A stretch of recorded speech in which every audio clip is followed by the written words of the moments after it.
Senhores telespectadores, o nosso programa de hoje é uma visita a uma galeria de pintura. Está aqui em Lisboa, estou no Palácio da Ajuda. Esta é a sede do IPAR. O IPAR é Instituto Português do Património Arquitetónico. E a exposição está no segundo andar, na Galeria de Pintura do Rei Dom Luís, que como verão, justifica-se inteiramente uma visita. Tenho aqui o cartaz respectivo, é a pintura de Bento Coelho, 1620-1708, e a cultura do seu tempo. É mais isto que me traz cá, a cultura do seu tempo.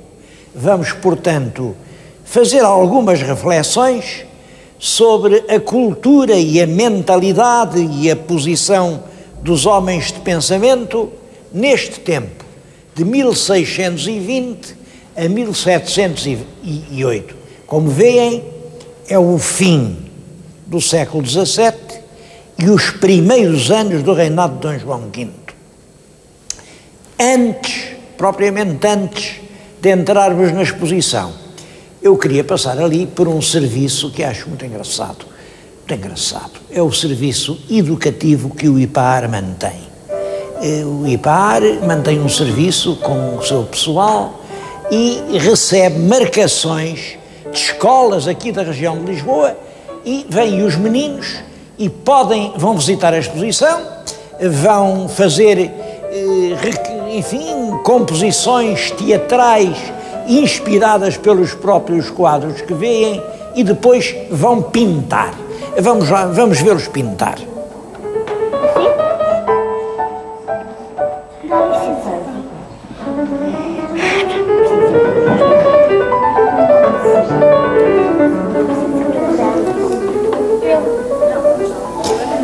Ainda estão vestidos com os trajes que usaram nas representações junto dos quadros. Bom, e agora cada um está aqui debruçado sobre a banca de trabalho e pinta o que lhe apetece. Quer dizer, depois de verem aqueles quadros, o que é que lhes vem à cabeça? Bem, cada um pinta o que quiser, pois naturalmente, olha, esta impressionou-se com o Cordeiro Místico. Cá está o Cordeiro Místico, mas estou a ver além o Milagre das Rosas. Dás-me o teu Milagre das Rosas para mostrar. Isto é o Milagre das Rosas que nós também vamos ver. O Milagre das Rosas. Bom, e cada um pinta o que realmente o impressionou na exposição. Eu vim aqui não foi realmente para apanhar o pitoresco, o encanto, o que há de sensibilizante neste espetáculo. Foi para chamar a atenção para a extrema importância do que é esta formação artística dos jovens. Eu digo isso até um pouco por experiência própria. Eu tive a sorte, quando era da idade deles, de ser educado em casa de pessoas de família onde havia um excelente pintor. Esse pintor dizia até isto: os primeiros homens não começaram por escrever. Não é verdade que o alfabeto tenha sido a primeira forma de expressão. Começaram por pintar, por gravar. Gravavam na rocha das grutas onde viviam as cenas que mais os impressionavam. E, portanto, a expressão deve começar pela pintura, pelo desenho e não pela escrita. Bom, olhem, o que estão a ver neste momento é um quadro pintado por esse pintor. O menino que ali está pintado sou eu, imaginem, aquele sou eu. Sou eu quando tinha 8 anos, portanto, era da idade destes meninos, e lá estou eu, sentado no chão, a pintar exatamente como estes estão. A verdade é que hoje, para mim, a pintura não é uma coisa estranha. Eu distingo bem, julgo eu o que é bom e o que é mau, e como sabem, até me atrevo às vezes a fazer as minhas críticas às coisas. Mas isso aconteceu comigo, com todos os meus irmãos, e todos nós, na expressão, na literatura, nas belas artes, ficámos com um grande à vontade que julgo que não teríamos se não fossem aquelas lições de aguarelas dadas pelo nosso tio João.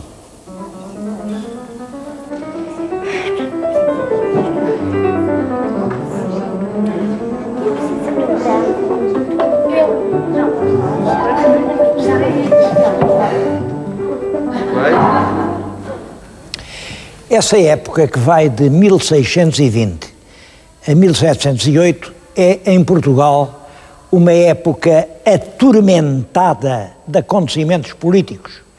Reparem, em 1620 estamos em pleno domínio filipino. Bom, mas o povo já aguenta mal o domínio dos Filipes, coitados, eles começam a exigir impostos, começa a haver resistências populares, depois, na década de 30, ao grande levantamento popular alentejano, do Manuelino de Évora, lá conseguem dominar isso, mas logo em 1640, são os nobres quem se revolta, arranjam um rei novo, é o Duque de Bragança, vão buscar a Bragança, e temos a restauração do 1º de dezembro, naturalmente que o governo de Castela não concorda, então agora o Duque que diz que é rei manda invadir Portugal, temos uma guerra com altos e baixos, com grandes dificuldades. O rei também não durou muito tempo, morre, é substituído no trono por um filho, coitado, um filho cheio de dificuldades, doente, totalmente incapaz. Isso origina uma nova crise política, é preciso derrubar o rei, pôr o irmão no governo, isso é em 1668, só que enquanto tudo isso acontece, constrói-se muito. Muitos nobres têm dinheiro para construir os seus palácios, muitos abades têm meios de construir grandes conventos em Lisboa e quer os palácios, quer os conventos estão forrados de quadros. É, portanto, uma boa época para os pintores e para os arquitetos. É nessa altura que aparece o nosso Bento Coelho, que tem grandes qualidades, ele adquire em Lisboa, na cotação dos pintores, rapidamente uma quase celebridade e pinta muito. Olhem, atualmente estão, identificados cerca de 300 quadros, mas sabe-se que, talvez mais do que isso, ficou destruído nos escombros do grande terremoto de 1755. E ninguém tem dúvida de que por essas igrejas há ainda muita coisa dele. Quer dizer, este homem pintou, dizia-se no tempo dele que ele era capaz de pintar um quadro por dia. Eu não acredito, claro, um quadro por dia ninguém pinta. Bem, agora há alguns que são capazes disso, não é? Mas isto lembra-me um episódio da minha vida, foi ao Fundão, isto já no meu tempo, foi ao Fundão um pintor que se gabava, eu sou capaz de fazer um quadro, não sei como ele dizia, se era 2 horas, se era 3 horas, e rapidamente pintava, e aquilo não ficava mal, pintava. Isto era o tempo em que era famoso um grande corredor, um homem que corria, que era o famoso Zatopek. Vocês já não se lembram do Zatopek, só se lembram dos atletas mais contemporâneos. Eu ainda sou do tempo do Zatopek. O Zatopek corria léguas. Bom, e nessa exposição, o meu amigo António Paulouro ouviu gabar-se de pintar tão depressa e fez este comentário: homem, você não é um pintor, é um Zatopek. Ora bem, também este Bento Coelho é um pouco um Zatopek.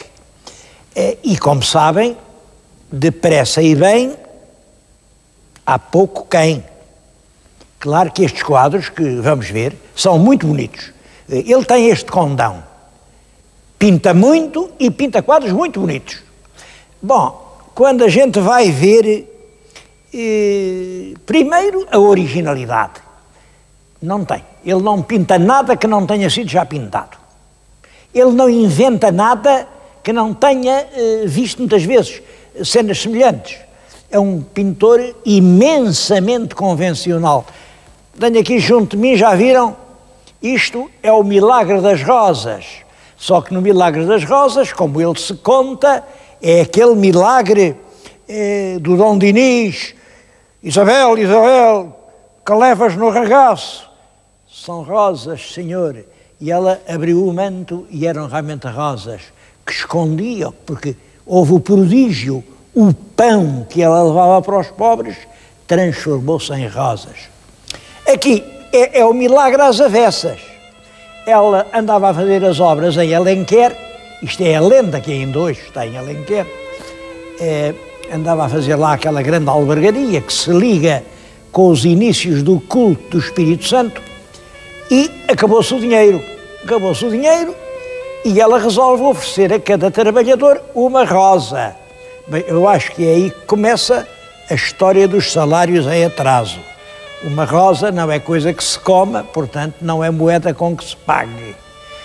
Os trabalhadores, apesar de tudo, enfim, ela era a esposa dela, rei, e coitaditos, que remédio tiveram eles, olha, aceitaram a rosa. Só que, durante a noite, aconteceu o prodígio. Afinal, viu-se aos primeiros clarões da madrugada que as rosas eram de ouro puro. Mas reparem, isto é complicado contar isto.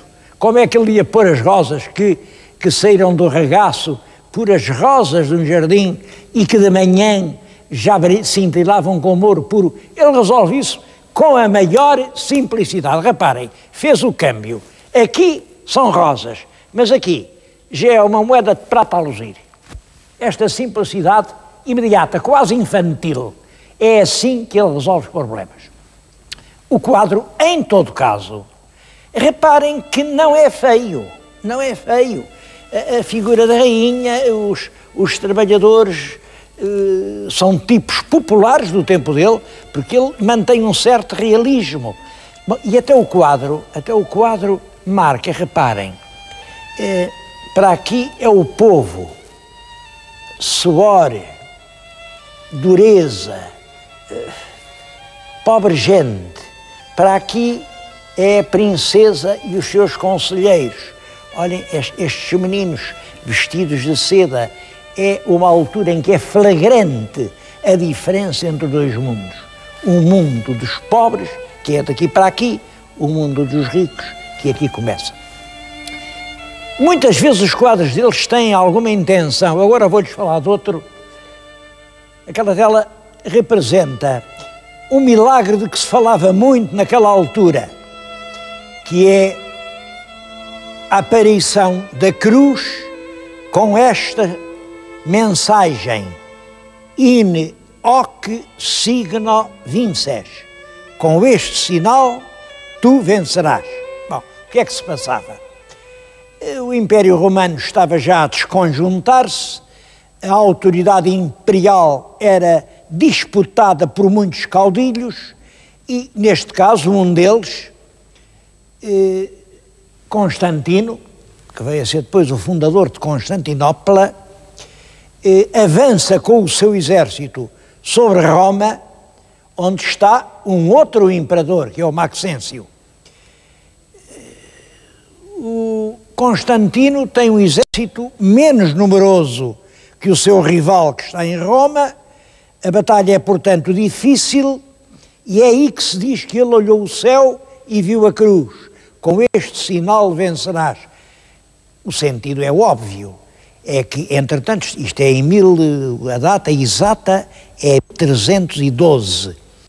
Estamos no século IV, o cristianismo já tinha convencido uma grande parte das camadas populares, aquelas classes onde se iam recrutar os soldados eram cristãos e, portanto, o imperador só tinha aquele caminho que certamente lhe daria a vitória. Se também ele tivesse os cristãos do seu lado, se também ele adotasse aquele signo, claro que venceria.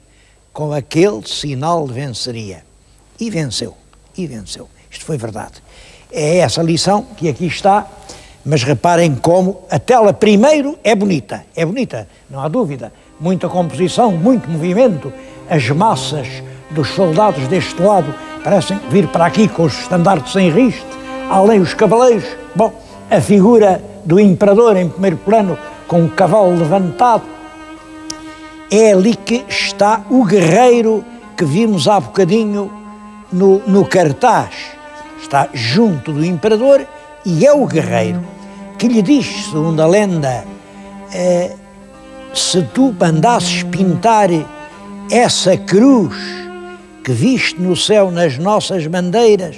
Bom, mas reparem o homem que diz isto. Por um lado, a cena aponta para a cruz, por outro lado é um homem rude, é de certo modo uma figura bestial, embora muito bem desenhado, muito bem modelado, é das melhores coisas que ele pintou. E, enquanto com uma mão convence o imperador a adotar a cruz como sinal político, com a outra segura a alabarda. A alabarda é uma das armas mais cruéis que há. É uma arma de ferro aguçado para cravar no peito do inimigo e tem depois uma forquilha para poder retirá-la. É, portanto, o alabardeiro que caminha à ilharga do imperador que lhe dá o conselho de adotar a cruz. Isto, é claro, tem outras leituras, pode-se dizer. A cruz era importante, porque também se dizia então que o Dom Afonso Henriques também viu uma cruz. Tudo isto está por detrás do quadro. Agora reparem, quando eu dizia muito e bem há pouco quem, reparem naquele cavalo. Aquilo não é um cavalo, aquilo é um garrano. Reparem o outro cavalinho que vai lá entrar, aquele cavalinho castanho, aquilo está pessimamente pintado. Pessimamente, aquilo não é maneira de apresentar um cavalo a ninguém. Quer dizer, é a tal história da rapidez. Mas, enfim, o efeito está plenamente conseguido e, sem dúvida, a tela acaba por ser amplamente decorativa. Vamos ver uma outra.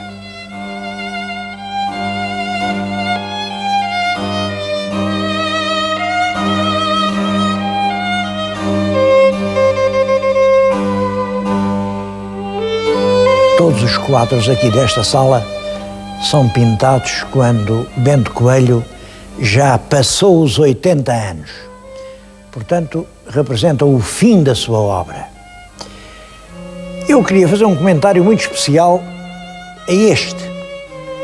Como vêem, representa um frade de braços abertos que está aparentemente a discutir com uma criança. Bom, isto é uma lenda da vida de Santo Agostinho e uma lenda curiosa. Parece que o Santo Agostinho andava a pensar, muito preocupado, a pensar no problema do mistério da Trindade. Realmente é um mistério, porque para a doutrina da Igreja, Deus é uno, há um só Deus, um só. Bom, mas também para a doutrina da Igreja, Deus é trino. Há 3 pessoas distintas, embora só uma verdadeira. Ora, como é que se entende isto? É essencialmente um, mas esse um é 3, é essencialmente 3. Isto é um mistério, é um dogma. É claro, isto fez correr, imagina, imensos rios de tinta, cada teólogo encontrou a sua explicação, e o próprio Santo Agostinho, que é um grande pensador do século V, tem um trabalho, um tratado sobre este mistério da Trindade, de Trinitate. Bom, e andava o Santo Agostinho a pensar nisso, mas como é que pode ser? Como é que 3, o que é que isto significa? O que é que isto oculta? E viu na praia um menino que andava com uma conchita, vejam, uma conchinha, e andava a deitar água para aquela poça que está ali em frente. E parou e disse: então, menino, o que é que tu estás a fazer? E o menino disse: olha, com esta concha vou vazar o mar todo dentro desta pocinha. Santo Agostinho disse-lhe: "Oh, menino, tu não vês que isso não pode ser? Isso é completamente impossível. Como é que queres lançar o imenso mar dentro aqui da tua pequena pocinha?" E o menino respondeu-lhe: "E como é que tu queres resolver o imenso enigma da Trindade dentro da tua pequena cabeça?" Bom, é uma lenda que aparece tarde, aparece só no século XV, e que, a meu ver, está relacionada com uma outra lenda, uma lenda oriental, que talvez os cristãos tenham aprendido na Turquia quando foram às cruzadas, uma lenda que eu já há muito tempo contei, mas essa é uma lenda positiva, é uma lenda que manda pensar, que manda tentar, e que lhes vou contar outra vez. Há um mito turco da velha sabedoria que é o Nasreddin. O Nasreddin, eu tenho aqui, isto é muito corrente em todos os lares da Turquia, há uma pequena estátua do Nasreddin, como veem, é um velho que vai montado num burro e que vai montado de costas. Ele monta-se de costas porque diz que era sempre seguido por crianças e que um homem tem que escolher, ou se volta para as crianças ou se volta para os burros, e ele preferia as crianças. Eu, neste sentido, concordo inteiramente com ele, também prefiro as crianças. E andava nisto quando, no alto de um grande monte, viu uma criança que andava com uma concha como aquela, enchê-la de água de um rio que ali nascia e corria para o mar, enchia, passava à crista do monte e vinha deitá-la do outro lado do monte. Ia, voltava, e o Nasreddin observou e disse: "Oh, menino, explicas-me o que é que tu andas a fazer?" E a criança disse-lhe: "Então tu não vês? Este rio nasce aqui, corre direito ao mar e perde-se inteiramente. Estas águas não servem para nada. Mas se corresse antes para aquele lado, corria para o lado do deserto. E o deserto deixava de ser deserto e acabava a fome no mundo. Quando no mundo não houver desertos, deixa de haver gente que sofra a fome."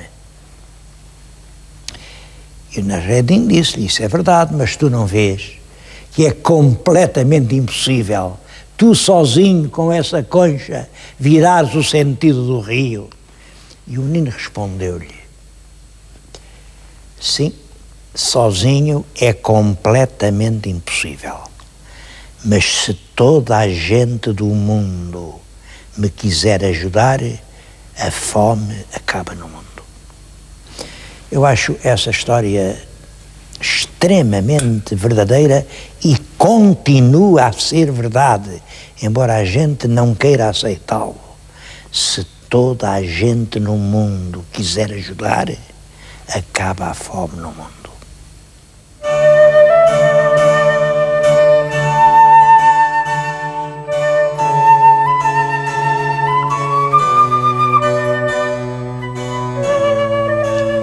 Este outro quadro é um belo exemplo da pintura de Bento Coelho. Reparem na composição, movimentada, alegre, equilibrada, cheia de cor. Isto é um quadro de encher o olho. Sobretudo, reparem, é um quadro para ver ao longe. Prestem agora atenção àquelas mãos. Vejam, mão por mão. Aqueles rostos. Vejam rosto por rosto. Não é só aquilo que eu tinha dito, depressa e bem há pouco quem, é muito mais do que isso. Bento Coelho é um fruto da cultura do seu tempo. Nestes quadros há realmente esforço, há talento, há sentido da cor, há movimento, mas não há convicção. Não há nada de novo. Tudo isto tinha sido pintado e tinha sido pintado assim de uma maneira muito parecida. Este é aquilo a que nós hoje chamaríamos o pintor politicamente correto.